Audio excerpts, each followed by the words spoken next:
Hola, mi nombre es Jessica Bass y os voy a presentar un videotutorial o pechacucha relacionado con la voz pasiva o passive voice en inglés. Soy alumna de la Universidad Miguel Hernández y esto forma parte de la asignatura de TICS. En primer lugar, este es el índice con el que vamos a trabajar. Hablaremos sobre los usos de la voz pasiva, saber cómo construirla, hablar también sobre el complemento agente, su importancia o no en la construcción de la pasiva en inglés. También sabremos cómo transformar oraciones activas en pasivas, cómo trabajar con oraciones activas con dos objetos, realizaremos algunas prácticas y por último os presentaré los créditos. Los usos de la pasiva son muy sencillos. El uso principal o primordial en este caso sería cuando queremos hablar de lo que nos importa en este caso sería la acción que se realiza. El sujeto no es importante para nosotros. También se puede utilizar en cuanto a la cortesía o en registro formal como son los carteles.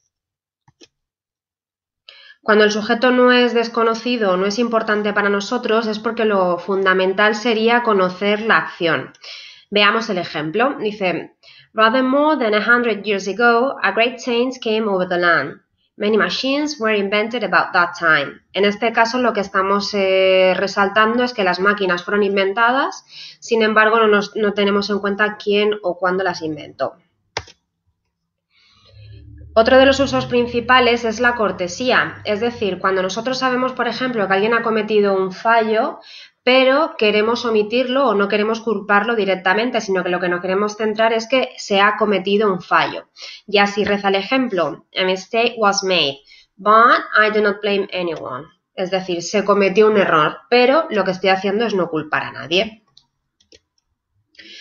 Otro de los usos más conocidos de la voz pasiva es en el registro formal, que se emplea cuando construimos carteles. En castellano, por ejemplo, se utiliza mucho la imperativa, prohibido pisar el césped o prohibido fumar, ¿vale? Y en este caso, en inglés, lo que se hace en todas estas construcciones es con la voz pasiva. Veamos, por ejemplo, el cartel que dice Smoke Free Campus, Smoking is not permitted on this campus. Y dice que está prohibido fumar o se prohíbe fumar.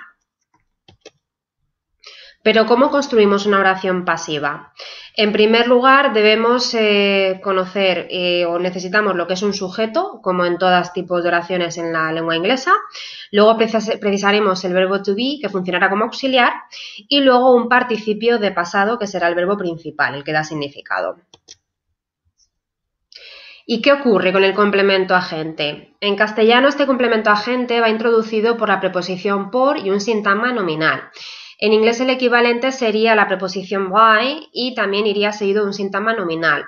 Lo que ocurre es que para nosotros en la lengua inglesa desaparece porque no es importante, ya que como os hemos dicho, el complemento agente introduciría quién ha realizado la acción y al no importarnos directamente se omite. ¿Cómo transformamos oraciones activas en pasivas? Lo primero y primordial sería identificar los componentes de la oración en activa, es decir, identificamos cuál es el sujeto, cuál es el verbo y cuál es el complemento. El complemento pasaría a ser sujeto paciente en la oración pasiva y el verbo se dividiría en dos partes. El verbo to be, que funcionaría como auxiliar cogiendo el tiempo del verbo en activa, y luego el propio verbo de la activa que pasaría en participio a la pasiva. Veamos un ejemplo sencillo además. Mary paints her house. Her house pasa a ser sujeto paciente, el verbo paints se divide en dos. El verbo to be, que es el auxiliar, coge el tiempo, como paints está en presente, es is, y luego paints pasa en participio y nos da como resultado her house is painted. ¿Qué hacemos cuando las oraciones activas tienen dos objetos? Las oraciones en activa pueden tener dos o más objetos. Uno de ellos pasará a ser sujeto de la oración pasiva y el otro objeto permanecerá igual. Lo que debemos prestar atención para saber qué objeto utilizar como sujeto en la oración pasiva dependerá de cuál de estos objetos queramos enfatizar.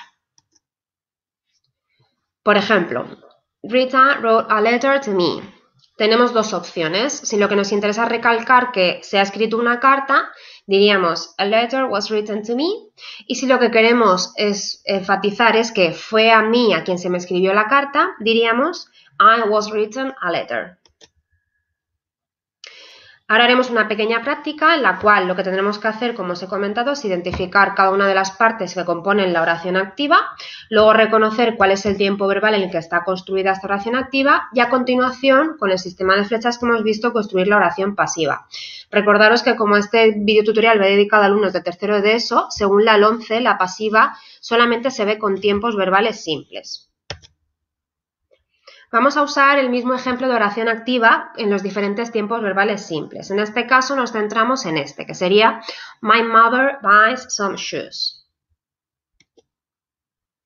En primer lugar, como decíamos, identificamos cada una de las partes que componen la oración activa. Dividíamos my mother sujeto, buy sería el verbo que está en presente y luego some shoes, que sería el complemento, el objeto.